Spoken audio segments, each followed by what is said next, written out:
Depuis seulement quelques heures, les contribuables visés par un piratage informatique d'ampleur peuvent recevoir ce mail des impôts. Mais selon nos informations, encore très peu de victimes l'ont reçu.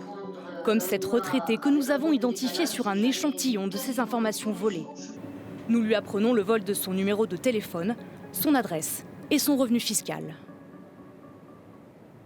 Ça m'embête effectivement que mon nom et toutes les informations me concernant circulent comme ça au vu et au su de tout le monde. Il faudrait que nous en soyons informés le plus rapidement possible. J'arrive pas à comprendre pourquoi ce délai.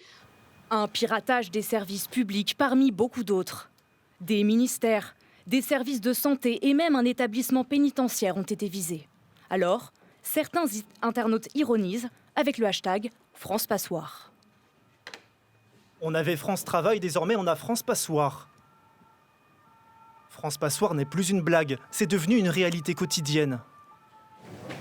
Face à ce camouflet, le gouvernement reconnaît des défaillances. Je tiens à présenter nos excuses.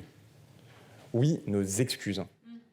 Ce spécialiste en cybersécurité dénonce des failles de l'État. Jusqu'à présent, pas besoin d'une double authentification pour que les agents des impôts se connectent sur leur serveur. On fait tous des achats sur Internet et la plupart du temps, vous recevez toujours sur votre téléphone un code à 4 ou 6 chiffres pour venir confirmer que c'est bel et bien vous à l'origine de cet achat. On devrait avoir aussi les mêmes choses dans les systèmes et on se rend compte que là encore, ce n'était pas le cas. Derrière plusieurs de ces piratages, un duo de hackers, Zero Bytes. Nous sommes entrés en contact avec eux. Vous avez encore combien de fuites de données sous le coude? On verra bien.